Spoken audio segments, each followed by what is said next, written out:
नमस्ते मित्रांनो, ज्योत्स्ना रेसिपीत आज आपले खूप खूप स्वागत आहे। आज गुरुपौर्णिमा आहे। मी गुरुपौर्णिमेला पूजा करत आहे। इथे पाट ठेवलेला आहे, पिवळा कापड टाकून घेतला आहे आणि गजानन महाराजाचा फोटो ठेवलेला आहे। तुम्ही जो गुरु असेल त्यांचा फोटो ठेवू शकता। आणि सकाळी पूजा करायची आहे।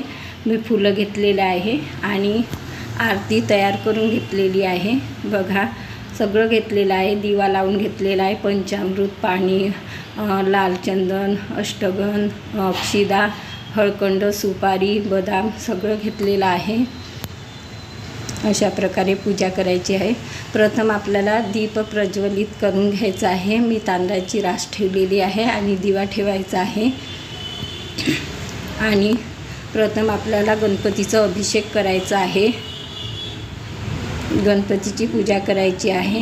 प्रभूचरणी आज प्रार्थना करायची आहे आणि गुरुचा आशीर्वाद घ्यायचा आहे।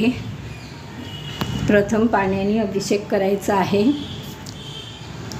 5 वेळा अभिषेक करायचं। वक्रतुंड महाकाय हेही म्हणू शकता आणि श्री गणेशाय नमः अशा प्रकारचा जाप करू शकता। अशा प्रकारे पूजा करायची आहे। नंतर पंचामृतनी स्नान घालायचं आहे आणि स्वच्छ कापडाने पुसून घ्यायचं आहे मूर्तीला। आणि मग नंतर आपण मूर्तीची स्थापना करायची आहे। प्रथम तांदळाची रास ठेवायची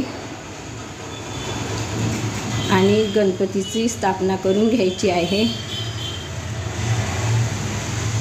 हळकंड, बदाम, सुपारी घेतलेली आहे। मी इथे 5-5ही घेऊ शकता। मी एक घेतलेली आहे आणि गणपतीची पूजा करायची आहे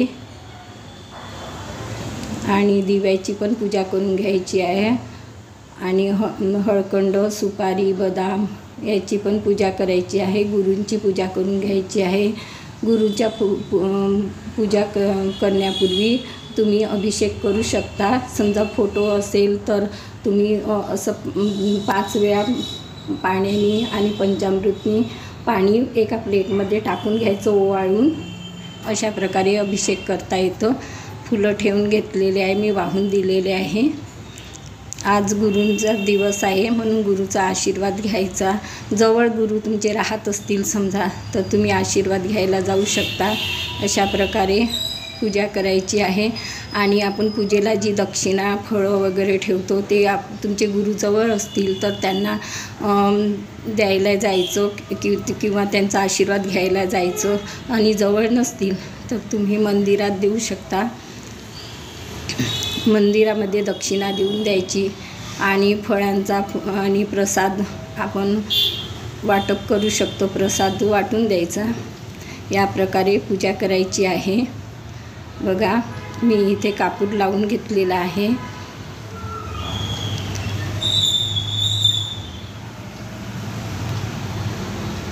गुरुची पूजा झाल्यानंतर आता आपण फळं ठेवायचे आहे। मी एकच ॲपल घेतलेला आहे।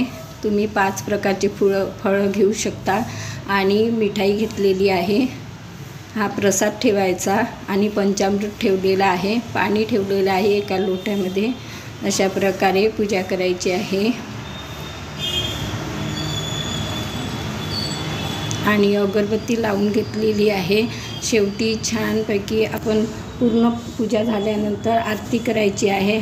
आज गुरुचं स्मरण करून गुरुचा आशीर्वाद अवश्य घ्यायला जा, जवळ असेल तर, किंवा स्मरण करून गुरुचे स्मरण करून आपण आशीर्वाद घेऊ शकतो।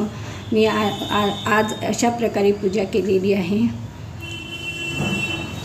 गुरुची फोटो माझ्याकडे नाही आहे। मी सुधांशू महाराजांना गुरु केलेला आहे, परंतु आज माझ्याकडे फोटो नाही आहे त्यांची, म्हणून मी त्यांचं मनात स्मरण करत आहे। धन्यवाद।